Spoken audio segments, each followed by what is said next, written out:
Hello, students, how are you all? I hope you all are safe and healthy. I am back with another English lesson. So, open your English book to page number 27. In today's lesson, we will study chapter number 5 Birds in My Garden. Let's start. Do you like birds? Do you care for them? If yes, how? Can you name some birds? Read to find out how the narrator enjoys watching birds in nature. क्या आपको पक्षियाँ पसंद हैं? क्या आप उनकी देखभाल करते हैं? अगर हाँ तो कैसे? क्या आप कुछ पक्षी के नाम बता सकते हैं? इस चैप्टर में हम यही पढ़ेंगे कि जिसने भी ये चैप्टर लिखा है, जो इनके नैरेटर हैं, वो कैसे उन्हें पक्षी बहुत पसंद थे और वो कैसे एंजॉय करते थे प्रकृति में पक्षी को देखना. I live in a house surrounded by a beautiful green garden. The garden has soft grass and many plants. There are a number of fruit trees in my garden. At first glance, the garden appears to be very quiet, but many birds and small animals live in it or visit it frequently. जो इस कहानी के लेखक हैं वो बोल रहे हैं कि मैं एक ऐसे घर में रहता हूँ इसके चारों तरफ एक बहुत ही सुंदर हरा गार्डन है. गार्डन में सॉफ्ट हरी भरी घास है और बहुत सारे पौधे हैं. वहाँ पर बहुत सारे फलों के पेड़ भी हैं. पहली नज़र में ऐसा लगेगा कि गार्डन जो है बहुत ही शांत जगह है, लेकिन वहाँ पर बहुत सारे पक्षी, छोटे छोटे एनिमल्स या तो रहते हैं या फिर आते जाते रहते हैं.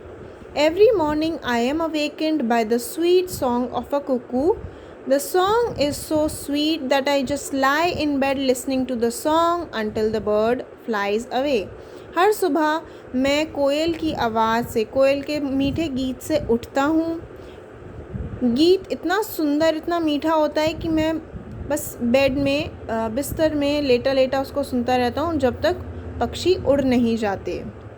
When I come back from school every day, I sit on the balcony and see various beautiful and colorful birds come and perch on the trees. Some come to rest while others come to sing. Some even come looking for food. It is always a pleasure to watch them. जब भी मैं school से वापस आता हूँ और balcony में बैठता हूँ तो देखता हूँ बहुत सुंदर सुंदर रंगीन पक्षी पेड़ पर आकर बैठते हैं. कुछ तो वहाँ आराम करने आते हैं, कुछ गाना गाने आते हैं, कुछ अपना भोजन ढूंढने भी आते हैं. मुझे हमेशा बहुत खुशी मिलती है उनको देखकर. I just sit quietly so that they are not disturbed. I have seen beautiful orioles, spotted doves, pigeons, मैनाs, woodpeckers, fan-tailed flycatchers, many other birds whose names I have yet to find out. मैं तो वहाँ बस चुपचाप बैठा रहता हूँ जिससे वो डिस्टर्ब ना हो.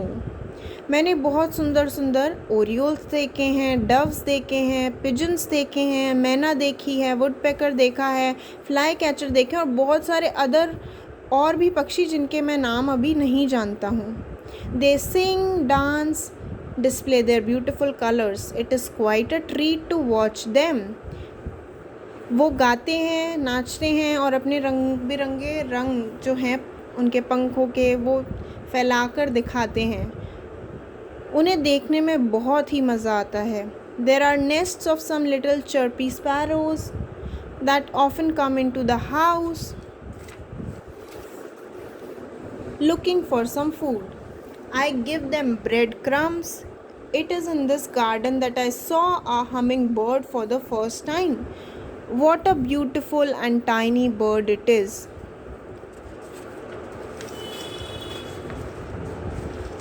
वहाँ गार्डन में स्पैरोज़ के घोंसले भी हैं. जो स्पैरोज़ कई बार घर के अंदर भी आ जाती हैं. लुकिंग फॉर सम फूड, भोजन की तलाश में. मैं उन्हें ब्रेड के टुकड़े दे देता हूँ. इसी गार्डन में मैंने पहली बार हमिंग बर्ड देखी थी और वो बहुत ही सुंदर और बहुत ही छोटी पक्षी है. One morning I saw a plump partridge stunning itself on the soft grass. This normally shy bird must have been affected by the building construction going on in the area. He came to take refuge in my garden. It is so sad that the habitats of the poor birds and animals are being destroyed to construct buildings, roads and houses for human. एक सुबह मैंने एक गोल मटोल सी पैट्रिज यहाँ पर अपने garden में देखी थी। ये वाला पक्षी बहुत ही शर्मीला होता है, तो मैं सोच रहा हूँ कि ऐसा हुआ होगा बराबर में जो बिल्डिंग कंस्ट्रक्शन चल रहा है उस चक्कर में ये पक्षी इधर छुपने के लिए, बैठने के लिए आ गया है। मुझे देखकर बहुत दुख होता है कि पक्षियों और एनिमल्स, जानवरों के घर जो हैं डिस्ट्रॉय किए जा रहे हैं, ख़राब किए जा रहे हैं, ख़त्म किए जा रहे हैं। किस लिए? जिससे कि रोड्स बन सके, घर बन सके, बिल्डिंग्स बन सके। On the other hand, some people keep birds in cages to listen to their songs. They forget that it is a punishable offense to keep birds in captivity. और ऐसा भी होता है कि कुछ लोग पक्षियों को पिंजरे में बंद करके रखते हैं उनका गीत सुनने के लिए। वो ये भूल जाते हैं कि ये एक पनिशेबल जुर्म है कि बर्ड्स को कैप्टिविटी में रखा जाए, मतलब पिंजरे में बंद करके रखा जाए, तो ये एक पनिशेबल जुर्म है। It is often a form of cruelty to them. How would you feel if you were forced to live always within the four walls of a small room? इससे उनको बहुत ही परेशानी होती है। आपको कैसा लगेगा अगर आपको हमेशा एक छोटे से कमरे की 4 दीवारों के बीच रहना पड़े? Follow the principle, live and let live. It is far better to let them live and sing freely. It is wonderful to see them fly freely among the trees. It is not a good sight to see caged birds unable to move. They feel the happiest and look the most beautiful when they live and move about freely in nature. हमेशा इस principal, इस सिद्धांत को follow करो कि जियो और जीने दो। ये बहुत बेटर रहेगा अगर हम उन पक्षियों को खुल के जीने दें और खुल के गाने दें। कितना अच्छा होगा ना कि अगर वो खुशी से फ्रीली एकदम ट्रीज़ पे इधर उधर उड़ पाएँ बिना किसी रोक टोक के। It is not a good site. ऐसे अच्छा नहीं लगता है कि हम देखें कि बर्ड्स जो हैं पिंजरे में बंद कर दिया और वो ढंग से उड़ या मूव नहीं कर पा रही हैं। बर्ड्स बहुत खुश होती हैं और वो बहुत सुंदर दिखती हैं जब वो प्रकृति में बिना रोक टोक के इधर उधर उड़ पाएँ, मूव कर पाएँ। So this was the chapter about birds in my garden. I hope you had fun and learned something out of this lesson.